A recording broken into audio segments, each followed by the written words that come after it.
Yan yung parking ni ma'am pala, no? So, ang gagawin mong technique dyan, ma'am, yung pangalawang gate, okay, lalagpas mo lang konting side mirror mo doon, ano? Go. So, itong distance, maintain mo lang yan. Tama lang yan. Yan lang. Okay. Hanggang lumagpas lang konti yung side mirror mo dyan. Yan, dito sa side na to. Okay, yan ang parking ni ma'am. Lagpas lang konti, side mirror. Then, konti pa. Stop. No. So, yun ang tama dito. Kasi, medyo masikip ang area. So, pag nakuha mo na to, ma'am, nakalagpas ng konti side mirror mo dyan, todo mo naman nibela mo dito. Yes. Todo yan. Then, lapitan mo lang to. Huwag mo lang babanggain, syempre. Lapit ka ng konti. Pa. Stop. No. So, enough na yan. Then, todo naman tayo ng manibela. Papunta naman dyan sa kaliwa. Todo manibela mo. Go. Yan, gagawin mo. Todo yan. Todo mo na. Yan. Dalagay mo sa reverse, ma'am. Stop. Okay. So, tinan mo dyan kung sasabit. Atras ka. Safe, ano? Malaki yung distance. Pag nag-react ang sakyan mo, titinan mo agad. Titinan mo kung sumikip agad. Pero sa ngayon, nakita mo pag nang nag-react siya, medyo malaki pa naman. So, dito ng focus mo. Kasi itong side na to, ito yung gate mo na isa. Kailangan lumabas yun dito sa side mirror na to. Ngayon, pag malapit ka na dyan at di pa nalabas dito, gagawin natin, adjust tayo, abante tayo na. Okay? So lapitan mo na to. Okay? So, descend tayo dito natin yung side mirror. Sige, bagan mo to. Okay? Yan, nalabas na siya, ano? So, ibig sabihin, tama yung distance, ano? Sige lang, atras. Yan. Ayun. So, silip din dyan. So, safe naman, safe. So, dito ka naman ang attention. Kasi, pag nag-atras tayo, kung saan masikip, dapat lagi nandun ang attention natin. Okay? So, atras lang, ma'am.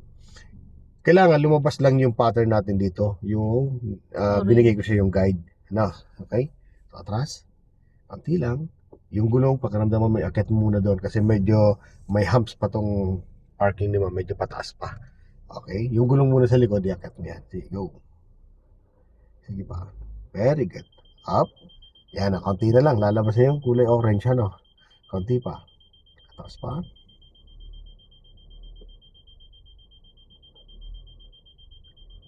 Okay, konti pa. Okay. Konti pa.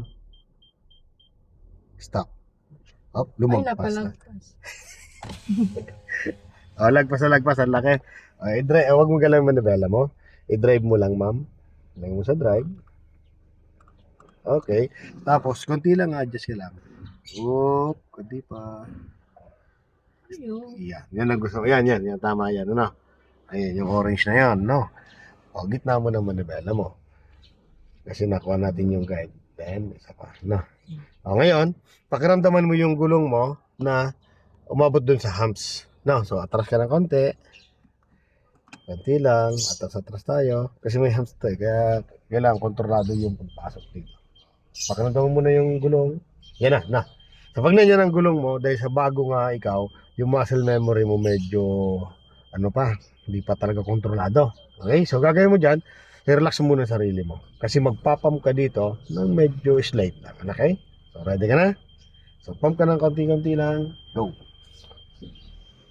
Very good. Ayan, nandiyan na. Pump. Yes. Konti pa. Pump. Very good. Konti pa. Okay, konti pa. Konti pa. Up, stop. Ayan, konti na lang, ano?